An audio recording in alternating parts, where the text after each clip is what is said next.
Alô, você concurseiro de todo o Brasil, é um prazer mais uma vez recebê-lo em nossa companhia. Seja bem-vindo, meu amigo, minha amiga, a este site de sucesso que vai fazer de você mais um dos nossos campeões. Sou o professor Jefferson Fiel, professor de matemática e raciocínio lógico, galera. E na aula de hoje vamos falar sobre regra de 3 simples. Comumente a gente ouve falar aí que, cara, sabendo regra de 3 a gente faz qualquer coisa. Não é bem assim, mas a regra de 3, de uma certa forma, ela nos dá uma ideia, nos dá alguns parâmetros que com certeza nos alinham em algumas alternativas que provavelmente podem ser corretas. Mas em alguns casos ela também nos remete à alternativa correta. Por isso é muito bom nós entendermos qual é o procedimento da regra de 3. Então vem comigo, vamos trabalhar isso na nossa aula de hoje. Regra de 3 simples. O que nós temos aqui, galera? Ó, na aula de hoje nós preparamos. Vamos conceituar o que é regra de 3, dar aí um conjunto de procedimentos, de passo a passo, de como resolver. E vamos também, na sequência, fazer alguns exercícios que já foram cobrados aí em concursos anteriores. Beleza? Então, vamos lá. Muita atenção aqui agora para a gente entender esse procedimento. Bom, primeiro conceitual, professor. O que é regra de 3? O próprio nome já diz, já é sugestivo. Regra. Conjunto de procedimentos, um conjunto de normas adotadas. Isso que é uma regra. Eu tenho um procedimento a ser seguido que nós chamamos de regra. De 3. Por que de 3, professor? Porque dado 4 valores, nós iremos conhecer 3 desses valores e iremos, com base nesse conhecimento, descobrir o 4º valor. Ok? Professor, por que fala regra de 3 simples? Porque a regra de 3 ela é composta por grandezas. São grandezas que se relacionam. Então, eu vou verificar uma grandeza, comparar uma grandeza com outra grandeza. Quando eu tenho um exercício que envolve somente 2 grandezas, ela é chamada de regra de 3 simples. Quando eu tiver mais de 2 grandezas, aí ela será composta.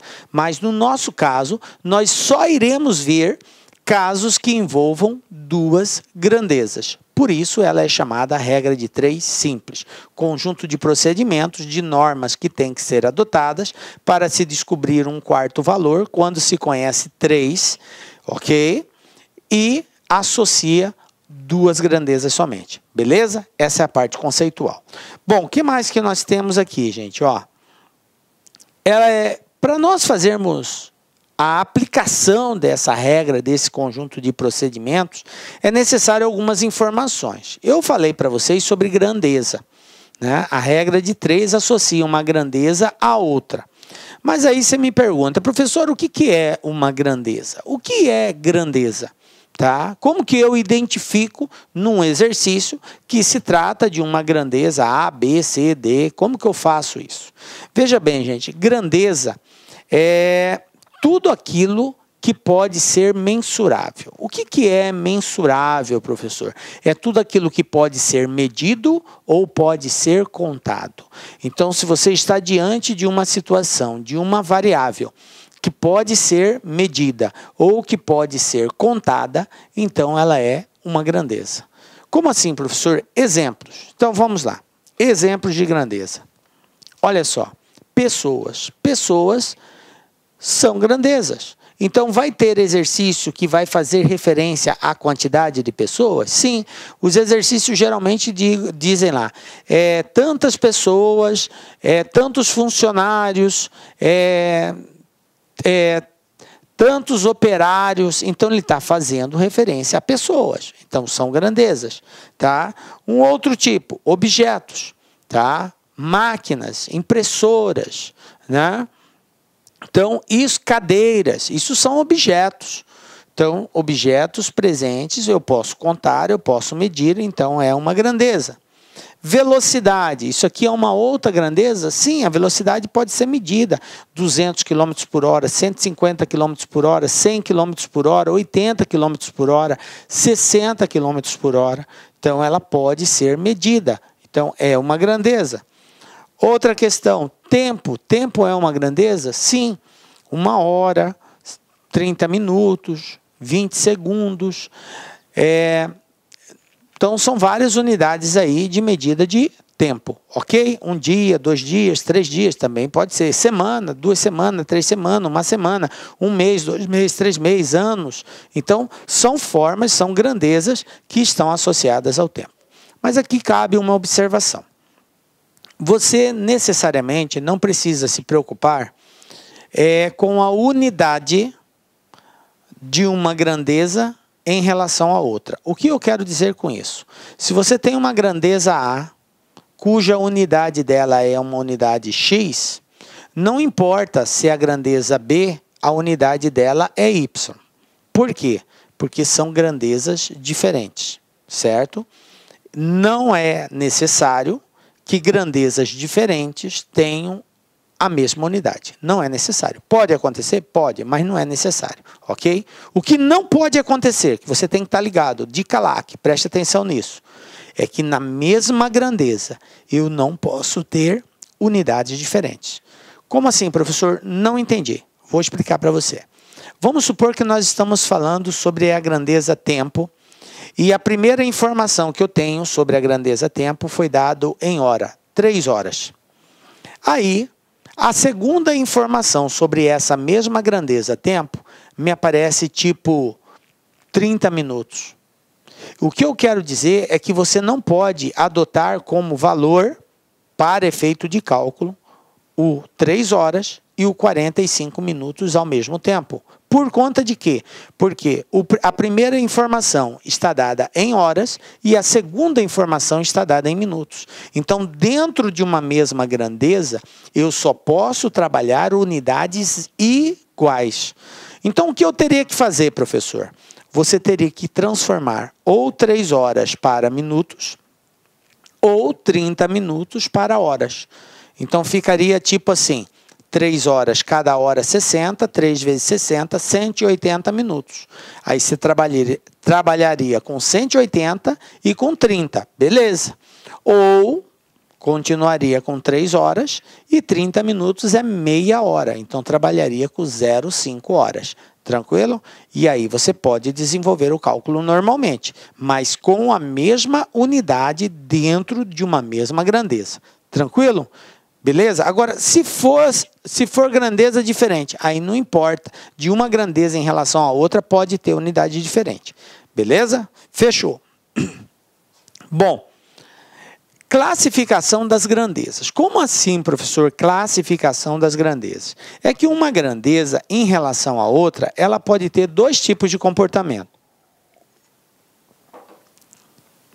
Uma grandeza pode ser diretamente proporcional à outra, ou uma grandeza pode ser inversamente proporcional à outra. Então, nós vamos entender agora o que é isso. Grandeza diretamente proporcional.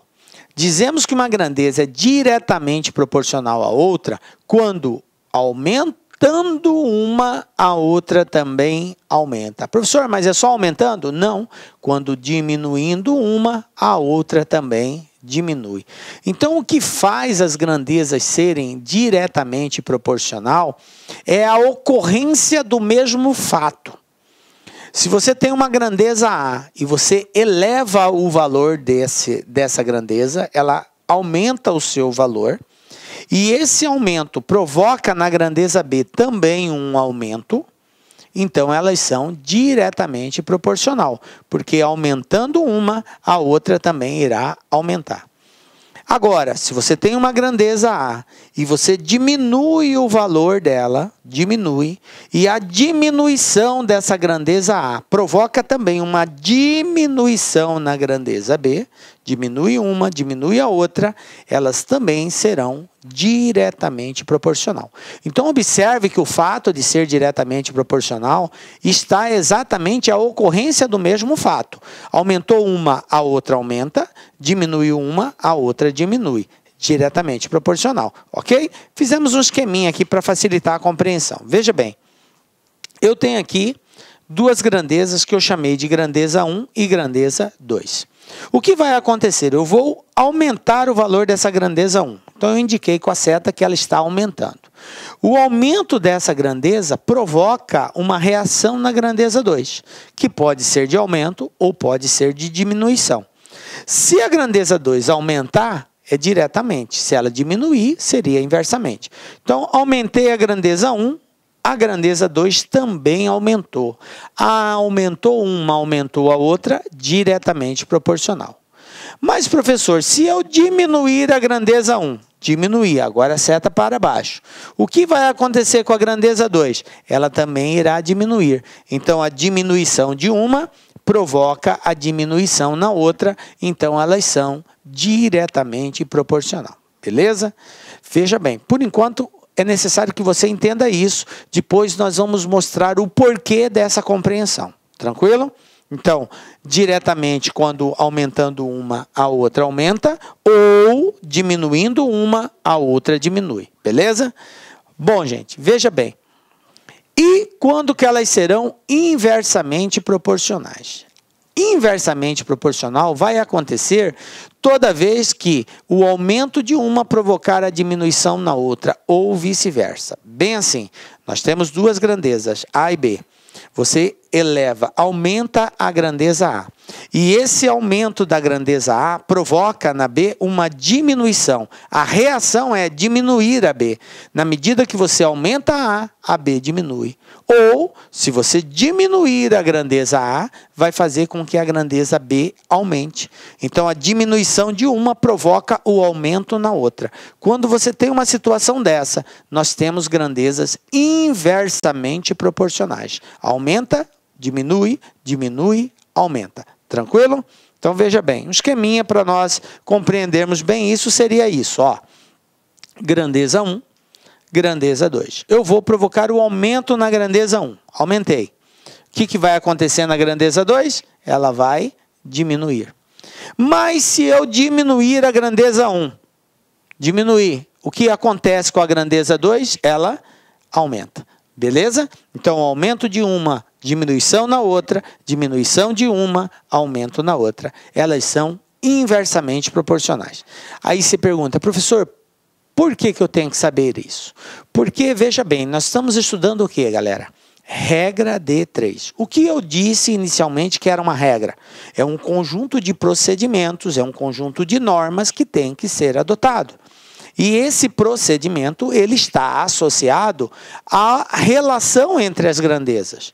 Porque se eu diagnosticar que as grandezas são diretamente proporcional, eu tenho um procedimento a ser adotado. Se eu diagnosticar que as grandezas são inversamente proporcionais, eu tenho outro procedimento a ser adotado. Então, por isso é necessário nós fazermos esse diagnóstico da relação entre as grandezas. Beleza? Bom, agora que nós já sabemos como classificá-las, eu criei aqui um conjunto de passo a passo, para a gente entender melhor essa regra de 3 e poder aplicá-la com mais propriedade e segurança para encontrarmos as respostas, beleza? Então vamos lá. Primeiro passo quando você estiver diante de um exercício de regra de 3. Obviamente, todo exercício tem que ser feito com uma leitura bem atenciosa, isso é de praxe, né? Então, feito essa leitura, nós vamos construir como se fosse uma tabela. Na verdade, vamos agrupá-los em ordem, né, meio que simulando uma tabela. Agrupando as grandezas em espécie, em colunas, e mantendo na mesma linha as grandezas de espécies diferentes em correspondência. Por quê? Porque uma grandeza se associa a outra. 10 homens fazem um serviço em 5 dias. Então, eu tenho que 10 homens fazem em 5 dias. Então, essa é uma associação entre as grandezas.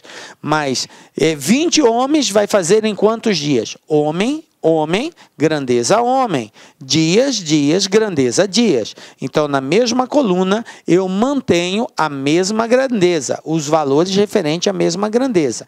E na linha, que seria na horizontal, eu associo as grandezas. 10 homens é quantos dias? Na mesma linha. 20 homens, quantos dias? Na mesma linha. Tá ligado? Bom, segundo passo. Então, no primeiro passo, o que eu faço? Eu identifico as grandezas e relaciono elas. faço a associação. Quem está associado com quem? Beleza. No segundo passo, nós vamos verificar a proporcionalidade. O que é isso? É verificar se uma grandeza é direta ou inversamente proporcional à outra, certo? Então, é a verificação da proporcionalidade. E para fazermos isso, gente, é muito simples, muito fácil. Basta nós fazermos a pergunta ao exercício. Tem que haver um diálogo para nós sabermos se o aumento de uma provoca aumento na outra ou se provoca redução na outra. Porque é a partir daí que eu vou classificar como direta ou inversamente. Beleza? E depois que eu fiz essa análise da proporcionalidade, eu vou para o terceiro passo, que é exatamente efetuar os cálculos, né, mantendo a proporção e chegar aí no valor. Beleza? Ou resolver a equação. Tranquilo? Então, observado esses 3 passos, vamos para a prática. Vamos pegar o primeiro exemplo aqui. Olha só a situação que eu tenho. 12 operários fazem um determinado trabalho em 24 dias.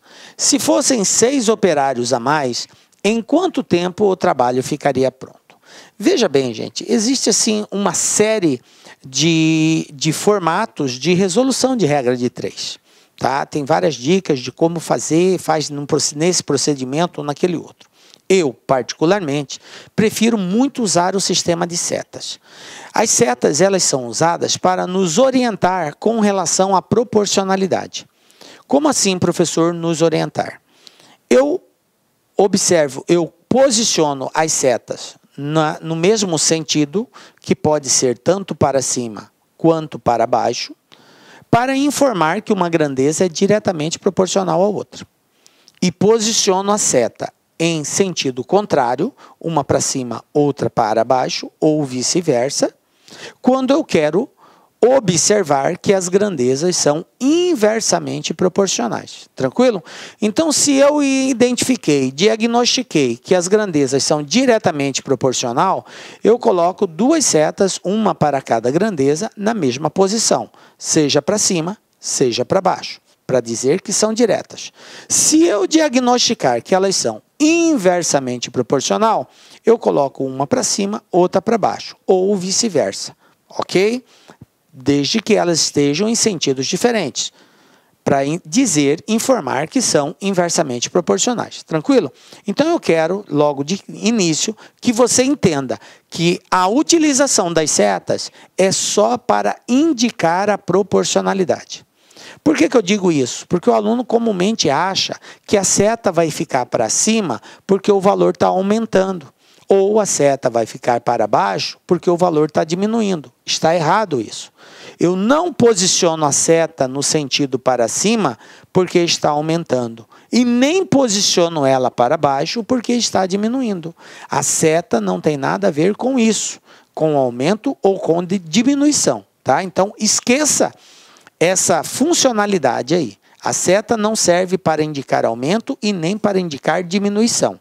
A seta serve somente para indicar, estando no mesmo sentido, diretamente proporcional, estando em sentidos contrários, inversamente proporcional. Beleza? Bom, feito isso, vamos então seguir o passo a passo. Depois que você compreender bem isso aqui, vai ficar fácil resolver o exercício. Olha só, gente. Primeiro passo. Identificar as grandezas e relacionar os valores. Quais são as grandezas envolvidas nesse exercício? Eu tenho quantidade de operários, fazem um determinado trabalho em 24 dias. Então, eu tenho quantidade de operários e quantidade de dias. Vamos lá? Operários, dias. Está aqui. As 2 grandezas envolvidas no exercício, operários e dias. Beleza. Feito isso, agora eu vou relacionar os valores de cada grandeza. O que o exercício disse? Ele falou que 12 operários, então está aqui 12. 12 embaixo de operários, eu não posso colocar 12 embaixo de dias, porque 12 está fazendo referência a operários. 12 operários fazem um determinado trabalho em 24 dias. 12 operários, 24 dias. Beleza? Aí ele diz assim, se fossem 6 operários a mais, se fossem 6 a mais, Quantos operários eu tenho? 12. Se fosse 6 a mais, eu teria quanto? Muito bem, 18. Então está aqui, ó, 18 operários. Se fossem 18, em quanto tempo o trabalho ficaria pronto? Beleza, está aqui, ó. Esse é o primeiro passo. Relacionei as grandezas, identifiquei e relacionei as grandezas. Segundo passo agora, verificação da proporcionalidade. Como que eu vou proceder? Lembram? Eu faço uso de setas. Então a dica é a seguinte: qual é a grandeza que você quer descobrir aqui? Operários ou dias? Professor, é dias. Então tá bom, dias. Você vai orientar uma seta na grandeza que você quer descobrir. Na grandeza que você quer descobrir, que nesse caso é a grandeza dias. Orientar a seta como assim, professor? Eu vou colocar uma seta que pode ser tanto para cima quanto para baixo. Eu escolhi colocar para cima. Professor, se eu quisesse colocar para baixo, teria algum problema? Não. A orientação da seta é você que define. Você pode colocar para cima ou para baixo. A primeira seta, beleza? Que é a seta colocada na grandeza que você quer descobrir.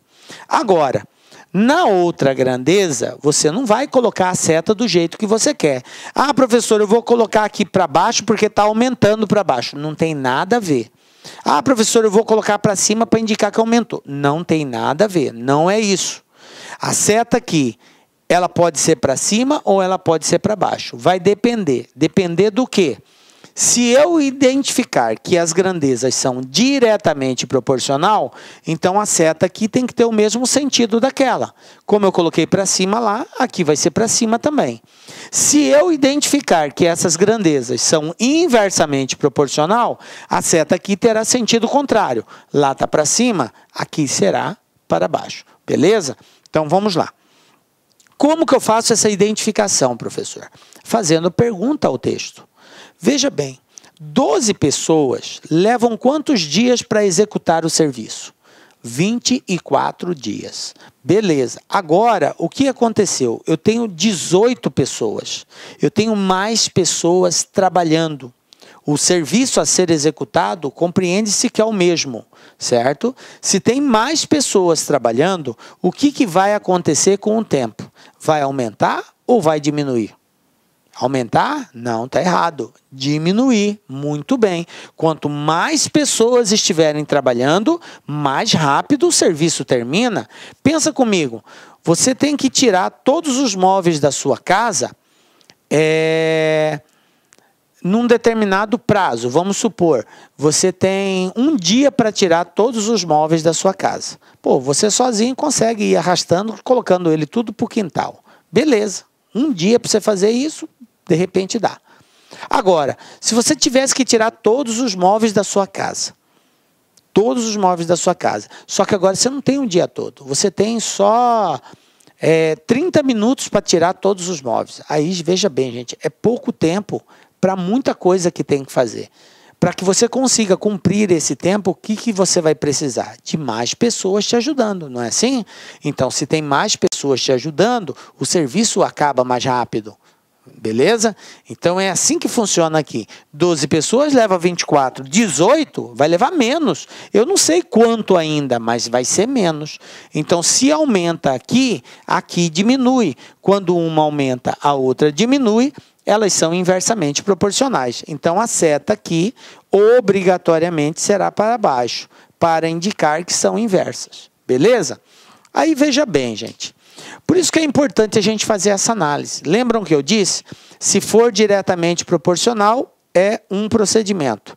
Se for inversamente proporcional, é outro procedimento. Então, para cada caso, eu tenho um procedimento diferente. Então, eu identifiquei que elas são inversamente proporcionais. E toda vez que for inversamente proporcional, a multiplicação será assim, ó, direta. 12 vezes 24, 18 vezes x. Professor, e se fosse diretamente proporcional? Se fosse diretamente, eu iria multiplicar cruzado. O 12 multiplicaria o x e o 18 multiplicaria o 24, se fosse diretamente. Mas como é inversa, eu multiplico direto. Tranquilo? Beleza? Agora é só fazer o cálculo, que seria o passo 3. Então fica assim, ó, 18 vezes x igual a 12 vezes 24. Beleza? Aí, daqui para frente, você pode multiplicar e dividir ou usar de simplificação. Por exemplo, x igual a 12 vezes 24 dividido por 18. Você pode multiplicar o 12 pelo 24, tá? E aí você vai encontrar 288 e dividir por 18. Portanto, x igual a 16. Beleza? Ou então, se você não quisesse multiplicar aqui para dividir, usava de simplificação. Simplifica 12 com 18 e tal, e aí você vai ficando com valores menores, mas a resposta final não vai ser alterada, continua sendo 16. Beleza? Tranquilo aí? Belezinha, galera? Então tá aí. Primeiro exemplo nosso. Gente, eu fiz com bastante calma esse primeiro, até porque para que você compreenda toda aquela sequência de passo a passo. Porque depois que você conseguir absolver essa regra, vai ser muito simples, muito fácil fazer os exercícios. Basta ser, é um processo repetitivo, tá? Olha só o que vai acontecer aqui, exemplo 2. Eu tenho aqui, ó, FGV, né? Em um supermercado, uma embalagem com certa quantidade de frios fatiados estava com a etiqueta abaixo, sem a informação de reais por quilo. O preço aproximado de 1 quilo desse produto é... Aí eu tenho aqui as alternativas de resposta. Essa é a etiqueta. Observe que na etiqueta ele está dizendo assim: olá, meus amigos, minhas amigas, eu sou o professor Lac e eu peço licença para vocês, interromper a aula de vocês para dar um recado muito importante. Nós aqui da Concurso, nós preparamos um super curso, uma super preparação, ponto a ponto digital, super competitivo para o concurso da PM de São Paulo 2021-2022. Para quem não sabe, nós da Concurso, nosso primeiro curso que nós tivemos oportunidade de oferecer para São Paulo foi lá em 2012. De 2012 até a presente data, nós tivemos a oportunidade de oferecer todos os cursos online para todos os concursos da PM. E em todos os concursos, todos os certames, nós tivemos aí um alto índice de aprovação. Garanto para você, se você cumprir as nossas orientações pedagógicas, se você cumprir o nosso personal coach, eu tenho certeza que você estará muito competitivo, mas muito competitivo mesmo para o concurso da PM de São Paulo 2021 e 2022. Tá certo? Este curso custa apenas 10 parcelinhas de R$35, cara. Cara, não vai machucar ninguém, cara. Com a inflação do jeito que tá, 10 parcelinhas de R$35, você vai ter esse curso completaço e super competitivo. Bacana? Espero vocês. Fui! Tchau! Clique like.